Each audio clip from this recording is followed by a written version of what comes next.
Halo semuanya, selamat datang di channel yang tidak layak untuk dihina ini. Sebelum kita mulai, atur posisi santainya, seruput kopinya, dan mari kita berkhayal.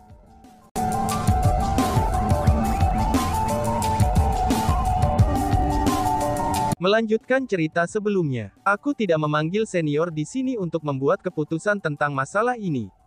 Aku hanya ingin membahas ini. Keputusan akhir tentu saja harus menunggu sampai ketua klan Lord keluar dari pelatihan tertutupnya, sehingga dia bisa memutuskan sesuatu. Namun, ada satu hal yang perlu aku ingatkan pada para senior. Meskipun Aula Penegakan Hukum adalah salah satu dari 4 organisasi Chu Heavenly Clan, tapi statusnya berada di atas 3 aula lainnya. Ketika ketua klan Lord berada dalam pelatihan tertutup, Aula Penegakan Hukum akan memerintahkan 3 organisasi lainnya. Ketika Master Aula Penegakan Hukum Hall tidak hadir, Wakil Master Aula Penegakan Hukum akan memerintahkan 3 aula lainnya.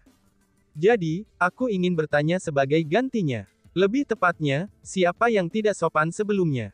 Chusuan Zengfa menggunakan tatapannya yang dingin namun tajam, itu untuk melihat ketiga Hall Master saat bertanya. Kami telah berperilaku buruk. Zengfa, tolong jangan mengingatnya. Betul Zengfa, kami tidak tega menyinggungmu. Karena bagaimanapun, kami adalah seniormu. 3 Master Aula berkata, aku menyebut kalian bertiga sebagai senior, karena aku menghormati kalian semua.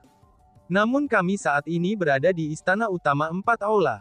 Di tempat ini, aku berharap bahwa 3 senior akan dapat bertindak sesuai dengan aturan klan surgawi Chu kami. Jadi, kalian semua seharusnya tidak memanggilku namanya saja.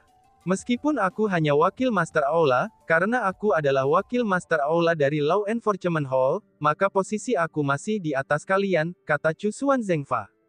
Pada saat itu, 3 Master Aula mengungkapkan ekspresi buruk. Namun setelah mereka saling melirik, mereka semua membungkuk dengan hormat dan berkata, kami salah telah menyinggungmu. Kami meminta maaf kepada wakil Master Aula Penegakan Hukum. Lupakan saja, masalah ini akan dicabut hari ini. Namun aku berharap, bahwa 3 senior akan menjaga urutan hal-hal dalam pikiran kalian. Jika Chu Feng benar-benar putra Chusuan Yuan, kalian semua harus memiliki rencana di hatimu. Selanjutnya, sebelum Lord Clan Chief keluar dari pelatihan tertutup, aku tidak ingin ada yang menyerang Chu Feng.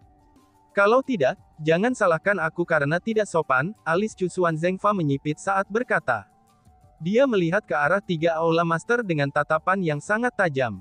Kami tidak akan berani, ucap mereka bertiga. Terlepas dari betapa enggannya 3 Master Aula itu, mereka tidak berani melawan Chusuan Zengfa. Karena bagaimanapun, kultivasi Chusuan Zengfa telah meningkat begitu cepat. Pada saat itu, dia sudah melampaui mereka. Selain itu, memang benar bahwa Chusuan Zengfa memegang posisi yang lebih tinggi daripada posisi mereka. Jadi, tidak ada yang bisa mereka lakukan terhadapnya. Kamu bisa pergi sekarang. Chusuan Zengfa melambaikan tangannya. Kemudian, orang-orang dari aula spiritual, aula militer, dan aula harta semuanya pergi. Pada saat ini, hanya orang-orang dari Aula Penegakan Hukum yang tetap di Istana Pertemuan yang luas. Wakil Ketua Aula Penegakan Hukum, apa yang kamu lakukan benar-benar melegakan. Selama bertahun-tahun, mereka telah mengambil keuntungan dari fakta, bahwa senioritas dan kultivasi mereka melebihi milikmu, dan tidak pernah menempatkanmu di mata mereka. Mulai hari ini, kita akan melihat siapa di antara mereka yang akan berani untuk tidak menghormatimu lagi. Pada saat itu, banyak orang dari Aula Penegakan Hukum mengungkapkan ekspresi gembira. Mereka semua adalah pelayan terpercaya Chusuan Zengfa. Mereka juga tahu tentang kesalahan yang Chusuan Zengfa derita di sepanjang tahunnya. Namun, situasinya sudah berbeda saat ini. Kultivasi Chusuan Zengfa akhirnya melampaui ketiga Kogers tua itu. Di dunia di mana kekuatan seseorang menentukan status seseorang, maka dengan kultivasi yang dimiliki Chusuan Zengfa saat ini, ia dapat terus-menerus menekan 3 Kogers tua itu, dan membuat mereka bahkan tidak mampu mengangkat kepala mereka. Aku tidak memanggil mereka ke sini hanya untuk membuktikan kekuatanku. Yang paling penting adalah untuk memberi mereka peringatan, dan juga memberi tahu mereka bahwa Aula Penegakan Hukum kita sudah memperhatikan Chu Feng. Jika ada dari mereka yang berpikir untuk melakukan sesuatu yang berbahaya terhadap Chu Feng, mereka harus mempertimbangkan kembali, kata Chusuan Zengfa. Lord Fish Hall Master benar-benar brilian. Hanya saja Tuan, apakah kamu benar-benar berpikir bahwa Chu Feng adalah putra Tuan Chu Xuan Yuan? Seorang anggota Aula Penegakan Hukum bertanya. Pada saat itu, anggota lain dari Aula Penegakan Hukum juga mengungkapkan tatapan rindu. Mereka semua merindukan jawabannya. Sebelum momen-momen penting terjadi, aku juga tidak berani memastikannya. Namun, aku merasa bahwa kemungkinan besar dia adalah putra Chu Xuan Yuan, kata Chu Xuan Zengfa. Jika itu Chu Feng benar-benar putra Lord Chu Xuan Yuan, itu akan benar-benar hebat, ucap anggota lainnya. Setelah mendengar apa yang dikatakan Chu Xuan Zengfa, anggota Aula Penegakan Hukum menyajikan semua ekspresi gembira yang diungkapkan. Jika dia benar-benar putra Chu Xuan Yuan, dia akan berada dalam bahaya besar. Karena bagaimanapun, Chu Xuan Yuan memiliki terlalu banyak musuh. Karena mereka tidak dapat merawat Chu Xuan Yuan, mereka akan mengalihkan kebencian mereka terhadap putranya, kata Chu Xuan Zengfa. Lalu, apa yang harus kita lakukan? Pada saat itu, banyak orang mengungkapkan ekspresi khawatir. Itulah sebabnya membawa Chu Feng kembali ke Chu Heavenly Clan kita, dan itu akan menjadi pilihan terbaik. Hanya saja, aku takut itu tidak akan mudah untuk dicapai. Chu Xuan Zengfa menghela nafas. Pada saat itu, yang lain terdiam. Mereka semua tahu betul bahwa memang akan sangat sulit untuk membawa Chu Feng kembali ke klan surgawi Chu mereka. Alasan untuk itu adalah, karena ada banyak orang yang membenci Chu Xuan Yuan dalam klan surgawi Chu. Oh iya, di mana Lingqi? Mengapa gadis itu tidak menggangguku hari ini? Tanya Chu Xuan Zengfa. Tuan, Nona Lingqi telah pergi ke domain abadi formasi spiritual. Dia mengatakan bahwa ketika dia kembali, dia akan menjadi spiritualis dunia jubah tanda naga. Dia juga memberi tahu kami untuk memberitahu Tuan, untuk mempersiapkan hadiah dalam kepulangannya, kata anggota Aula Penegakan Hukum. Dia pergi demi membuat terobosan untuk menjadi spiritualis dunia jubah abadi tanda naga. Teknik formasi gadis itu benar-benar telah mencapai tingkat seperti itu. Gadis nakal itu. Mendengar kata-kata itu, bibir Chu Xuan Zengfa tersenyum. Chu Feng tidak tahu apa yang terjadi di luar. Alasan untuk itu adalah, karena setelah dia meninggalkan villa persenjataan abadi dengan Song Si, mereka segera melanjutkan menuju Gunung Suci. Alasan mengapa mereka bergegas kembali ke Gunung Suci adalah, itu karena Chu Feng ingin memasuki Gunung Suci untuk mencari keberadaan Wang Qiang dan yang lainnya. Setelah semua, bahkan jika dia perlu melanjutkan untuk domain abadi formasi spiritual, maka masih ada cukup waktu. Karena tiba di sana lebih awal tidak ada gunanya, maka Chu Feng tidak ingin membuang-buang waktu.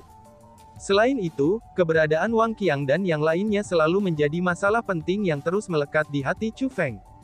Tentu saja, karena Chu Feng dan Song Si telah kembali, maka mereka secara alami harus memeriksa ibu Song Si terlebih dahulu. Namun ketika Chu Feng dan Song Si kembali ke rumah Song Si, mereka menemukan bahwa rumah Song Si sudah rata dengan tanah. Ibu Song Si sudah pergi, dan hanya Bibi Jing yang berbaring di tanah. Bibi Jing tidak hanya dipenuhi luka dan memar, tetapi ia juga diikat dengan rantai.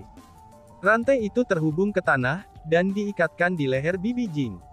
Bibi Jing diikat di sana seperti seekor anjing. Bibi Jing, apa yang terjadi di sini? Bibi Jing, di mana ibuku? Di mana ibuku? Kemana ibuku pergi? Tanya Xing Si. Melihat adegan itu, baik Chu Feng maupun Song Si buat sangat terkejut. Mereka berdua menyadari bahwa situasinya sangat buruk. Chu Feng masih relatif tenang, namun Song Si benar-benar panik. Dia tiba di depan Bibi Jing, lalu dengan erat meraih pundaknya, dan mulai bertanya padanya tentang keberadaan ibunya tanpa henti. Namun Bibi Jing tampaknya shock, dan secara mental terlihat bingung. Bukan saja dia tidak menjawab pertanyaan Song Si, tapi dia malah mulai berteriak, dan seolah-olah dia sudah gila. Melihat ini, Chu Feng mengarahkan jarinya ke depan. Segera, seuntai kekuatan spiritual memasuki dahi Bibi Jing. Ketika kekuatan spiritual itu memasuki dahi Bibi Jing, dan Bibi Jing langsung tidak bergerak. Dia hanya berhasil kembali normal setelah beberapa saat. Pada awalnya, dia memiliki ekspresi kosong. Namun setelah melihat Chu Feng dan Song Si, dia segera mulai menangis. Tuan muda, kamu akhirnya kembali. Sesuatu yang buruk telah terjadi. Madam telah ditangkap, seru Bibi Jing. Ibuku telah ditangkap, siapa yang menangkap ibuku? Tanya Song Si dengan cemas, dan dia benar-benar panik. Apakah itu dilakukan oleh Zhao Manshan? Tanya Chu Feng. Itu benar, itu adalah Zhao Manshan. Tuan Muda Zhao Manshan, Zhao Zirong datang untuk mencari Tuan Muda untuk balas dendam. Awalnya, karena pembentukan formasi yang dibuat oleh Lord Chu Feng, Zhao Zirong dan yang lainnya tidak bisa masuk. Namun siapa yang akan berpikir bahwa, Zhao Zirong benar-benar berhasil meminta bantuan Kepala Akademi Grand Mountain Monastery. Kepala Akademi Grand Mountain Monastery terlalu kuat. Bahkan formasi spiritual yang didirikan Lord Chu Feng di sini tidak dapat menghentikannya. Dia tidak hanya menerobos formasi spiritual Lord Chu Feng, tapi dia bahkan menangkap Madam. Dia mengatakan bahwa jika kita ingin mengambil nyonya, kalian semua harus pergi ke biara Gunung Agung. Kalau tidak, kita bisa melupakan bertemu nyonya lagi. Bibi Jing berteriak. Sial, Zhao Manshan, ternyata mereka lagi. Mereka benar-benar berani membuat masalah denganku lagi. Aku akan membunuh mereka. Aku akan membunuh mereka semua, teriak Song Si. Setelah mendengar tentang apa yang terjadi, Song Si mulai berteriak dengan panik dan mulai terbang menuju Zhao Manshan. Adapun Chu Feng, dia secara alami tidak akan mengabaikan masalah ini. Dia pertama-tama membantu Bibi Jing menyembuhkan luka-lukanya, dan kemudian menghiburnya. Setelah itu, dia mengejar Song Si. Setelah dia mengejar Song Si, dia meningkatkan kecepatannya, dan mereka berdua mulai melanjutkan untuk Zhao Manshan bersama. Namun tampaknya, Zhao Manshan siap untuk kedatangan mereka. Ketika mereka tiba di rumah Zhao, mereka menemukan bahwa rumah Zhao benar-benar kosong. Dengan menanyakan orang-orang di kota, Chu Feng dan Song Si datang untuk mengetahui bahwa orang-orang dari istana Zhao takut, kalau Song Si akan membawa Chu Feng untuk membalas dendam. Dengan demikian, mereka sudah mengosongkannya. Semua pekerja telah diusir dari rumah Zhao. Adapun para pelayan terpercaya Zhao Manshan, mereka semua dipindahkan ke biara Gunung Agung. Apa yang harus kita lakukan? Apa yang harus kita lakukan? Melihat bahwa semua orang dari rumah Zhao telah pergi, Song Si mulai berteriak dengan khawatir. Dia merasa bahwa sementara sangat mungkin bagi Chu Feng untuk merawat orang-orang dari rumah Zhao, tapi akan sangat sulit baginya untuk merawat biara Gunung Agung. Apapun yang terjadi, biara Gunung Agung adalah penguasa sejati wilayah tersebut. Selain itu, ada banyak ahli tingkat abadi sejati di biara Gunung Agung. Adapun kepala akademi mereka, dia adalah individu dengan tingkat kultivasi yang sangat kuat. Song Si merasa bahwa, biara Gunung Agung hanyalah sebuah keberadaan yang tidak bisa mereka tangani. Jika mereka terburu-buru melanjutkan ke biara Gunung Agung, mereka hanya akan membuang nyawa mereka. Apa yang bisa dilakukan dengan menangis? Tunjukkan jalannya, kita akan pergi ke biara Gunung Agung, kata Chu Feng. Chu Feng, lupakan saja, ucap Song Si. Pada saat itu, Song Si menggelengkan kepalanya. Dia sudah berkecil hati, dan keputusasaan memenuhi wajahnya. Apa yang kamu bicarakan? Apa yang kamu maksudkan dengan melupakannya? Ibumu telah ditangkap, namun kamu benar-benar mengatakan kepadaku untuk melupakannya. Kata Chu Feng. Masalah ini tidak ada hubungannya denganmu. Aku tidak ingin melibatkanmu. Itu semua salahku. Aku terlalu bodoh. Jika aku tahu ini akan terjadi, aku akan mendengarkanmu dan membawa ibuku pergi dari sini. Song Si terus menangis. Aku menyuruhmu menunjukkan jalan. Apakah kamu tidak mengerti? Tanya Chu Feng. Chu Feng, lupakan saja. Sungguh, lupakan saja. Kamu tidak perlu khawatir dengan masalah ini. Kamu bukan seseorang dari sini, jadi kamu tidak tahu seberapa menakutkannya biara Gunung Agung itu. Kepala akademi mereka bukanlah seseorang yang bisa kamu tangani. Aku tidak ingin melibatkan kamu, ucap Song Si sambil terus menangis. Dia menangis begitu banyak, sehingga tubuhnya mulai bergetar. Dia merasa sangat putus asa dan sedih. Karena bagaimanapun, ibunya sendiri dalam bahaya. Namun sebagai putranya, dia tidak berdaya untuk melakukan apapun. Melibatkan, omong kosong, teriak Chu Feng. Kemudian, dia mengangkat tangannya. Gaplok, tamparan keras mendarat di wajah Song Si. Tamparan itu langsung menjatuhkan Song Si ke tanah, dan melukai sebagian wajahnya. Mendapatkan tamparan itu, Song Si tertegun. Biarkan aku memberitahumu, Song Si, ini bukan urusan pribadimu. Ibumu juga bukan hanya kerabatmu. Aku, Chu Feng, bertekad untuk menempatkan diriku dalam masalah ini. Tidak peduli apa yang kamu katakan, itu semua tidak berguna bagiku. Sekarang, aku akan memberimu dua pilihan. Kamu bisa menunjukkan padaku jalan segera, dan menemaniku untuk menyelamatkan ibumu. Atau kamu bisa terus meratap dan menangis di sini. Maka aku, Chu Feng, akan tetap pergi dan menyelamatkan ibumu sendiri. Kamu memilih apa yang ingin kamu lakukan. Chu Feng berbicara dengan marah. Mendengar itu, Song Si tertegun. Dia hanya berhasil bereaksi terhadap apa yang dikatakan Chu Feng setelah beberapa saat berlalu. Dia menyeka air matanya, dan kemudian bangkit kembali. Lalu, dia berkata kepada Chu Feng, Aku akan menunjukkan jalannya kepadamu. Aku akan pergi denganmu. Aku akan menyelamatkan ibuku, ucap Song Si. Akan lebih baik seperti itu, ucap Chu Feng. Pada saat Song Si berdiri, Chu Feng segera membawa Song Si bersamanya dan melayang ke langit. Dengan Song Si menunjukkan jalan, Chu Feng mulai terbang menuju apa yang disebut Biara Gunung Agung. Biara Gunung Agung adalah tuan saat ini di wilayah yang mengelilingi Gunung Suci.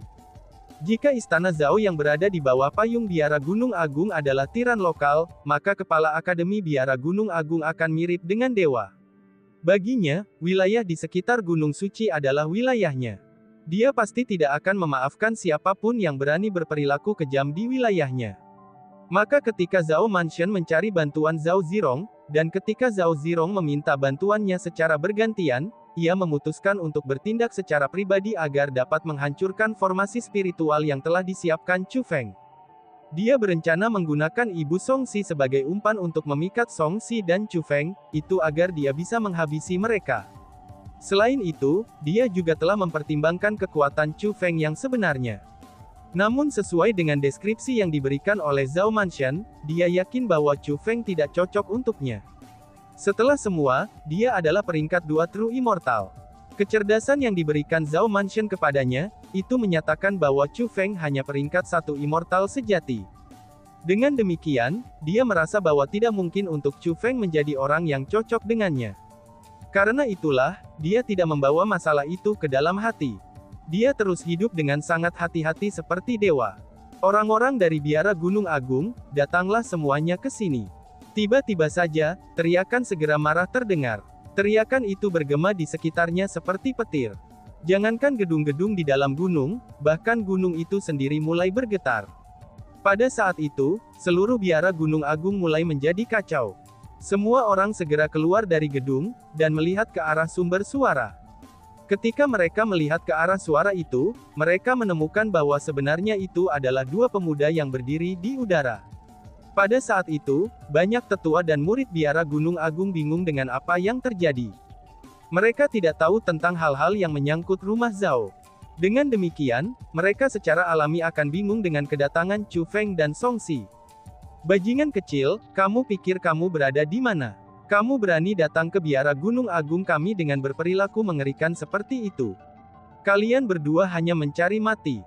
Namun, ada juga individu yang ceroboh di antara kerumunan yang benar-benar mengeluarkan senjatanya, dan melayang ke langit. Dia memancarkan aura puncak tingkat martial ancestor. Dipenuhi dengan niat membunuh, dia menyerbu ke arah Chu Feng dan Song Si untuk menyerang mereka. Dia sebenarnya berencana untuk langsung membunuh Chu Feng dan Song Si. Tanpa mengetahui siapa yang datang atau alasan mereka datang, orang itu berencana untuk langsung membunuh mereka. Dari sini dapat dilihat, betapa tidak sopan, tidak masuk akal, dan kejamnya Biara Gunung Agung. Dan, wush, Chu Feng saat ini sangat marah. Melihat bahwa individu itu benar-benar berani menyerang mereka dengan niat untuk membunuh, Chu Feng pun menembakkan telapak tangannya. Bang! Orang itu hancur berkeping-keping, dan darah berceceran di mana-mana. Ini, bagaimana mungkin orang itu sekuat ini, seru kerumunan. Melihat puncak leluhur marsial itu terbunuh dengan mata kepala sendiri, para tetua dan murid-murid Biara Gunung Agung menyadari, betapa mengerikannya Chu Feng itu. Pada saat itu, mereka yang awalnya menikmati pertunjukan akhirnya mengungkapkan ekspresi panik. Pada saat itu, banyak orang dari Biara Gunung Agung mulai menggigil ketakutan. Siapa yang berani datang ke sini? Tepat pada saat itu, sebuah suara yang dipenuhi dengan keagungan terdengar dari dalam Biara Gunung Agung. Setelah itu, seorang lelaki tua melonjak ke langit. Orang tua itu tidak lain adalah kepala Akademi Biara Gunung Agung. Setelah kepala Akademi Grand Mountain Monastery muncul, Master Zhao Mansion juga bergegas keluar dari kerumunan. Dia menunjuk ke arah Chu Feng dan Song Si, dan dengan keras berteriak. Tuan Kepala Akademi, bocah-bocah itu adalah Chu Feng dan Song Si. Mereka berdua telah menyatakan bahwa mereka sama sekali tidak menempatkanmu di mata mereka sama sekali. Selain itu, mereka menyatakan bahwa jika kamu berani melibatkan diri dalam dendam mereka dengan Zhao Mansion kami, mereka secara pribadi akan memenggal kepalamu dan kemudian menendang kepala kamu seperti bola. Tuan Mansion Zhao benar-benar menebarkan pertikaian. Bajingan, apakah kamu semua mengatakan kata-kata itu? Kepala biara Gunung Agung menunjuk ke arah Chu Feng dan menanyainya. Namun sayangnya, Chu Feng benar-benar mengabaikan kepala Akademi Biara Gunung Agung. Sebagai gantinya, dia melihat ke arah orang-orang di Zhao Mansion dan berkata, "Aku ingat sudah menyebutkan kepada kamu semua, konsekuensi dari menciptakan masalah untuk Song Si lagi. Tampaknya kalian semua benar-benar menginginkan kematian." Chu Feng mengucapkan kata-kata itu satu persatu, dan juga dengan nada yang dingin. "Hahaha, apakah kamu bahkan tidak tahu situasi kamu saat ini? Kamu benar-benar berani mengancam kita? Menurutmu tempat macam apa ini? Apakah kamu masih berpikir bahwa ini adalah Zhao Mansion kami? Kamu berada di biara Gunung Agung. Ini bukan tempat di mana kalian semua bisa berperilaku kejam." Tuan Mansion Zhao berkata kepada Chu Feng. "Ayah, jangan repot-repot dengan kata-kata berlebihan dengannya, biarkan tuanku yang akan merawat mereka." Seorang pria di samping tuan istana Mansion Zhao berkata. Pria itu mengenakan pakaian yang berbeda dari Master Mansion Zhao. Dia mengenakan pakaian yang sama seperti yang lainnya dari biara Grand Mountain. Tanpa perlu perkenalan, Chu Feng tahu bahwa orang itu harus menjadi tuan muda bungsu dari Zhao Mansion, Zhao Zirong. Sebenarnya itu semua karena dia, bahwa Mansion Zhao bisa mendapatkan perlindungan dari biara Gunung Grand. "Anak nakal, orang tua ini menanyai kamu di sini. Apakah kamu tuli?" Pada saat itu, Kepala Akademi Biara Gunung Agung berbicara lagi. Mungkin itu karena Chu Feng telah mengabaikannya, tetapi tidak hanya dia dipenuhi dengan amarah, bahkan niat membunuhnya juga melonjak maju. Merasakan niat membunuh yang dikeluarkan oleh Kepala Agung Biara Gunung Agung, Zhao Zirong dan yang lainnya dari rumah Zhao semuanya mulai tersenyum. Mereka tahu betul kepribadian seperti apa yang dimiliki Kepala Akademi Biara Gunung Agung. Jika dia ingin membunuh seseorang, dia pasti akan membunuh mereka. Dengan demikian, Zhao Zirong dan yang lainnya merasa bahwa, terlepas dari latar belakang apa yang mungkin dimiliki Chu Feng, maka dia masih akan mati. Bahaya yang mereka takutkan akan dihilangkan. "Diam!" Tepat pada saat itu, Chu Feng berteriak. Pada saat yang sama, dia melakukan pukulan telapak tangan. Bang! Kepala Akademi Grand Mountain Monastery dilontarkan ke arah biara Grand Mountain seperti meriam. Dia menghancurkan batu gunung yang tak terhitung jumlahnya. Ketika dia berhenti, dia benar-benar berlumuran darah dan terluka parah. Meskipun mereka berdua peringkat 2 abadi sejati, tapi Kepala Akademi Grand Mountain Monastery tidak mampu menahan satu pukulan pun dari Chu Feng. Dan tiba-tiba saja bersambung. Sekian dan terima kasih banyak. Bye-bye.